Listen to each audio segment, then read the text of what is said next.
Minha gente, olha essa história. Você, possivelmente, deve ter visto na rede social.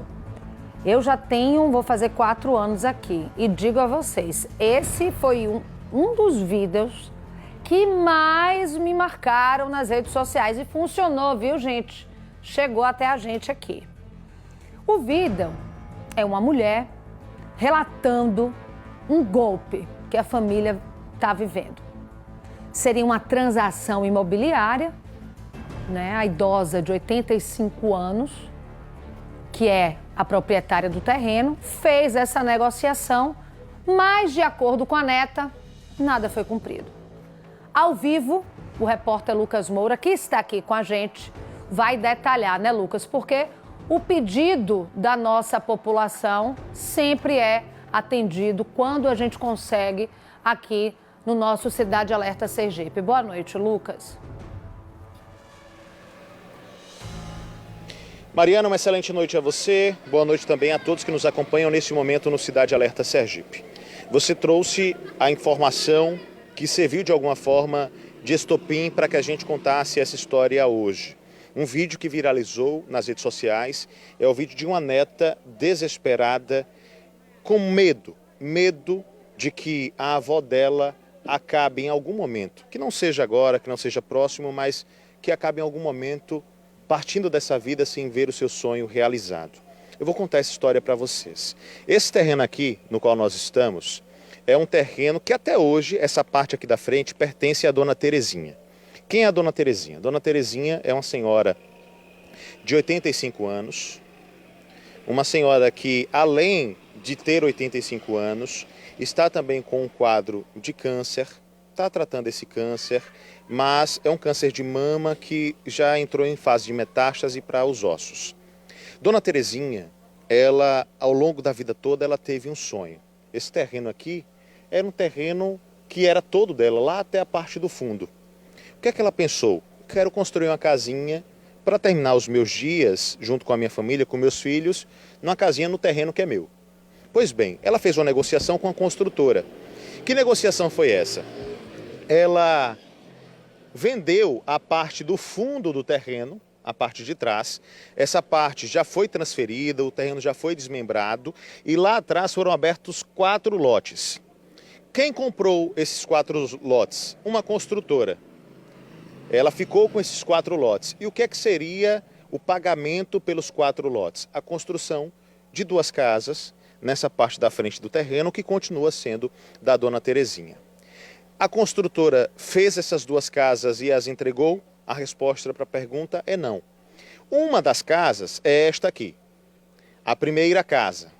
Aí você pode olhar aí de fora, você aí de casa, olhar, a gente olhando aqui de fora, e pode pensar, mas a casa está aparentemente bonitinha. Pois é, mas lá por dentro, é o que a neta dela vai contar já para a gente, está faltando na casa uma série de detalhes que ainda não foram feitos. Ou seja, não dá para morar nessa casa. Não tem nem água nem energia. Dá para filmar ali, Remy? Ó, a energia não está ligada, a água aqui embaixo também não está ligada, os contadores estão vazios e lá dentro ainda falta uma série de reparos. Reparos que poderiam ser feitos facilmente, se a construtora quisesse, para poder entregar pelo menos essa primeira casa, dona Terezinha, casa que ainda não foi entregue.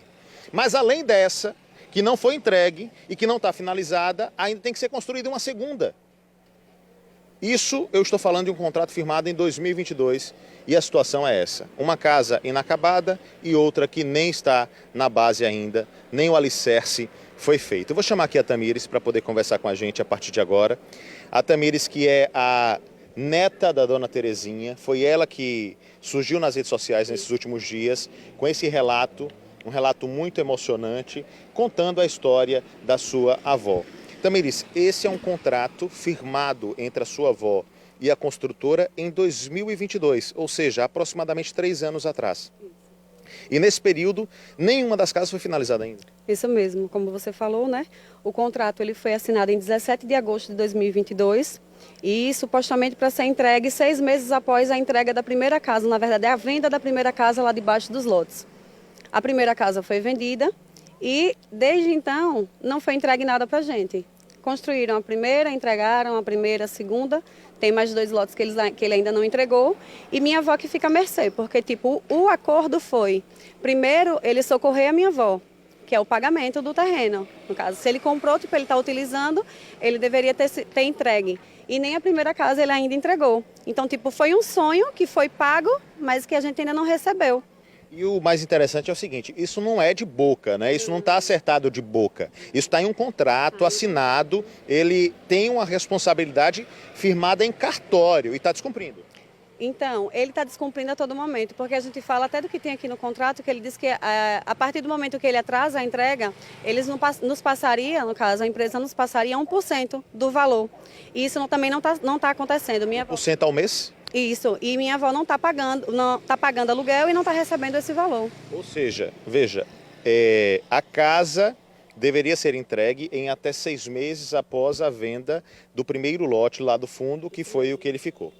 Quanto tempo mais ou menos depois, você lembra mais ou menos quando foi vendida a primeira casa lá embaixo? Eu só lembro dele dizer para minha avó que em junho de 2023 ela já estaria na casinha dela. Ou seja, junho de 2023, a gente imagina então que foi ali no final de 2022, podemos dizer assim.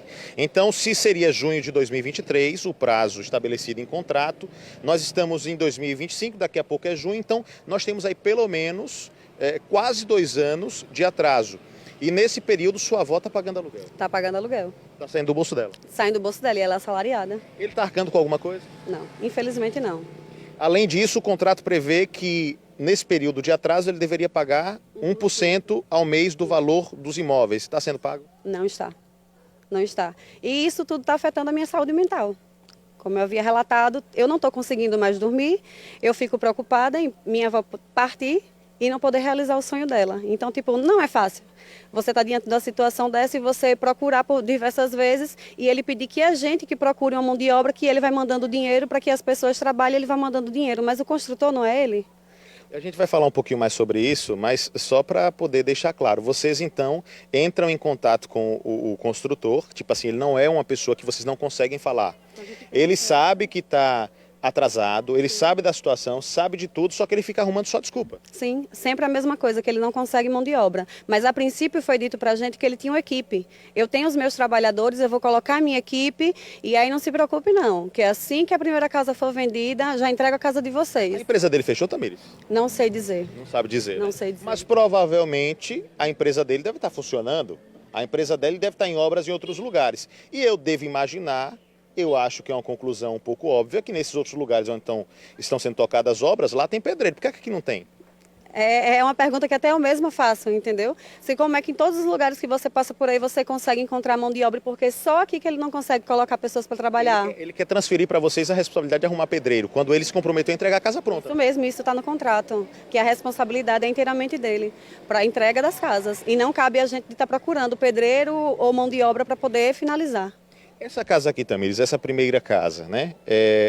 São 2, uma nem está no alicerce ainda, mas essa aqui já está com as paredes erguidas, digamos assim. O que é que falta nessa casa aqui para sua avó entrar e morar? Sua avó não está com a chave, ele não entregou, né? O que é que falta nessa casa aqui? Está tendo infiltração, a parte de dentro da casa, na área de lavagem de roupa, tal, de colocar a máquina de lavar, não tem uma caixa de esgoto, tem cano saindo da casa para que seja excretado para o fundo, para o quintal. Coisas desalinhadas, como caixão de porta, torneiras não estavam no lugar. A área de ventilação não tem segurança, que o certo seria ter barras de concreto para poder proteger, para que ninguém conseguisse adentrar a casa. A área de ventilação tem acesso a um dos quartos, não tem janela. Espaçamento ali de abertura, alicerce exposto, não só essa parte, lá no fundo também, dentre outras coisinhas pequenininhas. A porta do primeiro quarto você puxa, você não consegue fechar. Ou seja, foi construída de qualquer jeito. Parece que foi algo que a gente chegou a dizer bem assim para ele, me dê uma casa de presente? E ele foi construindo da forma que ele quisesse, sendo que, tipo, isso tem valor. Eu vou corrigir você, Tamires, pedindo licença, Sim. porque assim, nem presente se dá dessa forma, né? Porque quando você dá o presente a alguém, se você dá de coração mesmo, você vai querer dar o melhor. né? Nem presente se dá dessa forma, porque o que ele fez aqui, pelo que você está me descrevendo, foi algo completamente descuidado, né? Sim. Desrespeitoso com sua avó, com o contrato. Com certeza, e desrespeitando a idade dela também. Então ele fala o tempo todo, não se preocupe não que a gente vai resolver, mas vai resolver quando? Então foi uma forma que eu tive de procurar socorro, foi pedir socorro porque eu já não aguento mais ficar as noites em claro, matutando e pensando o que eu posso fazer. Você já tinha falado com ele inúmeras vezes? Várias. E nada resolvia? A última vez que meu esposo tentou falar com ele, até pediu que ele pudesse passar a parte do valor da outra casa, já que ele não estava conseguindo construir, e os valores que ele precisava pagar com relação à multa, ao aluguel que minha avó vem pagando, e ele disse que infelizmente não tem condição, que se a gente pudesse procurar, ele ia mandando o dinheiro, ele ia pagando da forma que ele quisesse, mas não é assim. O que vocês querem é que essa situação se resolva, né? Com certeza. Como é que sua avó está, Tamires? Eu contei aqui a história no início, sua avó, uma senhora de 85 anos, infelizmente com um quadro de câncer, está sendo tratado, tudo está nas mãos de Deus, mas você estava me contando que é um câncer que já entrou em fase de metástase, espalhou-se para os ossos. Como é que sua avó está se sentindo diante disso tudo? Ela também é hipertensa, né? Tem problema de pressão, então ela vê toda a movimentação. Vê os trabalhadores nas casas que ele vendeu. Então, de onde ela está morando, ela vê tudo isso. Então, ela fica o tempo todo, ela chora. Ela vem conversar comigo, Tamires, e aí eu não tenho o que dizer para ela. O que é que eu vou dizer para ela? A senhora não está errada, ela não está errada. Ela só quer o que é direito dela, a gente só quer o que é direito dela. E eu já não tenho mais argumento para dar para ela. O que é que eu vou dizer para ela? Né? Acima de tudo, me apeguei a Deus e foi essa maneira que eu encontrei de poder pedir socorro para que algo seja feito, seja resolvido. Que tudo seja resolvido e ela possa estar onde é dela. Tamires, obrigado pela sua presença, pela participação. A história está contada, Mariana. A única coisa que a Terezinha quer, e toda a sua família, aqui representada pela Tamires, é que o contrato estabelecido seja cumprido. Que esta construtora, que o responsável por essa construtora, honre o acordo que ele fez em contrato com a senhora de 85 anos, que está com um quadro de câncer em fase de metástase. É o sonho dela vir para a casa dela, ela passou a vida toda sonhando com isso, e este cidadão já está há mais de 2 anos, há cerca de 2 anos pelo menos, enrolando, empurrando com a barriga, criando uma série de situações e desculpas para não honrar com aquilo que ele se comprometeu a fazer. É uma situação extremamente revoltante e lamentável. A gente espera que com essa reportagem ele se sensibilize de alguma forma e não faça nada demais, além do que cumprir com o que ele disse que faria. Mariana. Só explicar uma coisa, Lucas, só um pouquinho, segura aí. Para quem está em casa, que você pode estar se perguntando, que construtora é essa? Por que não diz o nome da construtora? No jornalismo é assim, a gente ainda não teve a resposta dessa construtora, portanto, a gente não pode ainda dizer o nome. A gente está tentando entrar em contato, não conseguimos ainda e reforça, inclusive, o nosso canal. Você é o dono da construtora, faz parte da comunicação, entre em contato com a gente, 79996520105. Pode deixar um pouquinho esse número na tela, por favor, enquanto eu faço a última pergunta bem rapidinho, que o nosso tempo está apertado, Lucas. Ela está com amparo jurídico ou não? Tamires, Mariana pergunta sobre a questão de amparo jurídico e sobre a questão da judicialização da situação. Vocês buscarão a justiça? Já buscaram? Tem advogado para isso? Recentemente a gente buscou, né, ajuda jurídica e aí só falta ele ser acionado, no caso ele receber, né, essa questão desse processo. Então já foi judicializado? Tá, Só que ele não foi chamado ao processo ainda? Não, ainda não. Perfeito. Então, recentemente a gente entrou com o processo. Perfeito, Mariana. Tem que analisar exatamente qual é a situação, mas pelo que ela está dizendo aqui, o processo foi aberto, mas ele ainda não foi citado, né, para poder se manifestar nesse processo. Isso, Lucas. Se não for resolvido, chama a gente entrevista o advogado responsável por esse caso para trazer alguma luz para essa família.